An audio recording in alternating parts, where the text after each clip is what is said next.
9988HTV를 시청하시는 시청자 여러분 안녕하세요. 코로나 바이러스가 한창인 요즘 확진 환자 중에 김치와 된장을 많이 먹었더니 감기가 들렸을 때처럼 시간이 가니 저절로 나았다는 이야기를 들은 적이 있고요. 또 어떤 분은 효소 먹고 건강해졌어요 라는 분도, 또 어떤 분은 면역력이 높은 건강한 사람은 절대로 바이러스나 세균에 지지 않습니다 라는 분도 계십니다.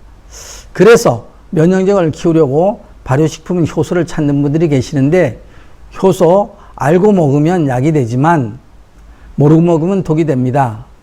효소는 생명 유지의 비밀입니다 라는 말씀을 드리도록 하겠습니다. 여러분들도 효소 열풍 속에서 효소 많이 담그셨죠? 효소가 좋다고 해서 효소를 담그신 분도 많이 계시고, 또 한편에서는 과대 광고로 몸에 좋지 않다라는 부정적인 의견도 있습니다. 전문가들 사이에도 찬반의 논란이 있는 가운데 제가 오늘 확실한 정보를 말씀드리겠습니다.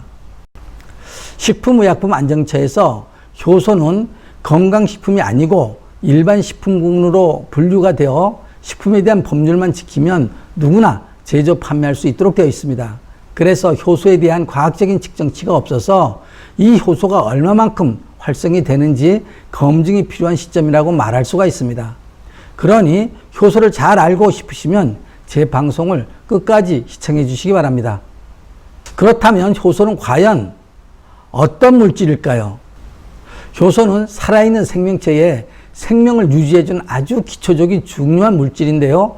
효소 이름에서 보듯이 생명 유지의 비밀, 생명의 빛, 내 몸의 윤활유, 에너지의 불씨, 인체의 일꾼, 촉매제라는 이름으로 불리는데, 효소가 하는 일은 정말 중요합니다. 만약에 밥 한 숟가락을 먹었는데 효소가 없다면 어떻게 되겠습니까? 먹은 음식은 천년 만년 내 몸속에 그냥 남아있을 수 있습니다. 그러나 소화효소가 나오면 식사 후 30분이나 1시간 이후가 되면 완전히 분해가 되어 없어지게 됩니다. 그러니 효소가 얼마나 중요한지 아시겠지요? 그렇다면 효소는 우리 몸에서 어떤 작용을 할까요? 먼저 소화 흡수작용을 합니다. 소화 효소가 없다면 우리 몸에 필요해서 섭취한 탄수화물, 단백질, 지방의 큰 덩어리를 잘게 분해할 수가 없습니다. 그래서 분해가 되어야 각 세포 속으로 들어가 인체에 필요한 작용을 하게 되는데, 효소가 없다면 세포 속으로 에너지가 들어갈 수가 없습니다. 세포 속으로 들어가서 낡은 세포를 젊은 세포로 교체하여 세포 재생을 해서 건강을 유지하고 항균 작용으로 바이러스, 세균을 살균하고 세포를 지키며, 또 세포가 염증에 걸렸을 때 염증 세포가 품어내는 독소를 풀어서 없애기도 하는 항염 작용에도 기여합니다. 혈액을 정화하는데 혈액은 변질되면 안 됩니다. 혈액은 항상성을 유지해야 하며 혈액을 정화시키는 일을 아주 잘하며, 독소를 분해하고 배출하고 해독하며 살균작용을 하여 간을 도와줍니다. 화농성 염증에는 항생제보다 탁월한 항염작용을 합니다. 이렇듯이 효소는 6가지의 탁월한 작용을 우리 몸에서 하므로 건강하게 살아갈 수 있는 것입니다. 자, 그러면 효소가 우리 몸에서 어떻게 작용하고 있는지 알아보겠습니다. 효소는 크게 2가지로 나누는데요. 첫째는 외부 효소와 잠재 효소로 나눠집니다. 외부 효소는 음식에서만 공급을 받는데 열에 익히지 않는 음식 속에 있습니다. 외부 효소로서 잠재 효소의 기능을 도와줍니다. 잠재 효소는 내 몸의 오장육부에서 만들어내는 효소로서 평생 동안 한정된 양만 생산하게 되며, 또 잠재 효소는 소화 효소와 대사 효소로 나누는데, 음식을 많이 섭취하면 대사 효소의 양은 정해져 있는데 정해진 양에서 소화 효소하고 대사 효소로 나누어져 있기 때문에, 만약에 음식을 많이 먹어서 소화 효소를 많이 사용한다면 대사 효소의 양이 줄어들겠죠? 그러면 신진대사에 문제가 발생하게 되므로 외부에서 효소를 필히 보충해 줘야만 대사 기능을 도울 수가 있습니다. 외부에서 효소를 섭취해야 하는 이유는, 소화 효소가 풍부한 식품을 섭취하면 내 몸에서 잠재 효소가 소화 효소를 만들어낼 필요가 없습니다. 그러면 대사 효소가 충분하게 활성이 되면서 나를 위해 일을 해줄 수 있기 때문에 혈액이 맑게 유지가 되고 내 몸의 기능이 건강해집니다. 그러나 소화효소가 부족한 식생활을 한다면 익힌 음식, 즉 효소가 죽은 음식을 섭취하면 잠재 효소 중에서 많은 부분이 소화효소로 바뀌게 되어 대사효소가 줄어들게 됩니다. 지방이 늘어난다. 노폐물 배출이 안 되고 노폐물이 내 몸에 쌓이게 되면 혈액이 탁해지며 염증이 생기며 성인병에 노출되며 비만 체질로 변하게 됩니다. 나이가 들면서 내 몸에서 발생하는 효소는 줄어들기 때문에 중년이 되면 여기저기 아픈 곳이 많이 생기기 시작합니다.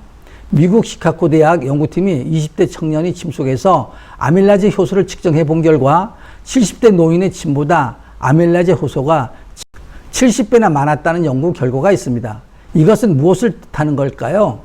젊은 사람은 돌을 씹어 먹어도 소화가 된다는 말은 그만큼 소화 효소가 몸속에 많이 있기 때문이라는 근거이겠죠. 그렇기 때문에 나이가 들면 소화 효소가 부족하므로 식사량도 줄어들고 소화 기능이 떨어지게 됩니다. 소화 효소를 활성화시켜야 되는데 효소를 활성화시키기 위해서는 조건이 있습니다. 먼저 온도, 체온을 36.5도일 때 효소가 잘 활성화가 됩니다. 그래서 온도, 체온을 36.5도로 유지해 줘야 합니다. 열이 나는 감기나 독감으로 40도 이상 체온이 올라가면 뜨거운 온도에 의해서 단백질이 변형이 됩니다. 그래서 감기 몸살을 독하게 앓고 나면 몸이 정상이 아닌 것처럼 됩니다. 혈액의 pH 산도는 7.4 약알칼리로 유지해 되어야 합니다. 위산은 강상성으로 각자의 장기들은 효소를 유지하기 위해서 서로 다르게 작용하고 있지만 혈액의 효소가 아주 중요합니다. 매일같이 스트레스나 과격한 운동을 한다면 몸에 열이 많이 오르기 때문에 효소가 많이 쓰이고 혈액은 변질이 된다는 사실을 아셔야 합니다. 인체의 환경과 효소의 관계는 스트레스나 약물, 음주 등 잘못된 먹거리로 효소가 많이 낭비되면서 몸에서 열과 독이 발생하게 되고 또 혈액은 산성화가 되면서 사람에 따라서 그 염증이나 독으로 인해 열이 많은 열증의 체질이나 몸이 차가운 냉증의 체질로 질병을 유발하고 비만이 되기도 합니다. 이럴 때 효소가 부족하지 않도록 효소를 보충해 줘야 합니다. 열증의 체질로 변하거나 냉증의 체질로 변할 경우 체질을 개선해 줘야 되는데 이럴 때 인체의 열을 다스리는 물질로 좋은 식물은 알로에밖에 없습니다. 알로에는 열이 많은 사람에게 열을 내려주고 몸이 차가운 사람에게 열을 올려주어 항상성을 유지하고 열을 다스리는 물질로 곽광을 받고 있습니다. 또한 칼슘은 혈액의 산도를 맞춰주는 역할을 하는 성분으로 비타민 D와 함께 섭취해야 더욱 시너지 효과를 기대할 수가 있습니다.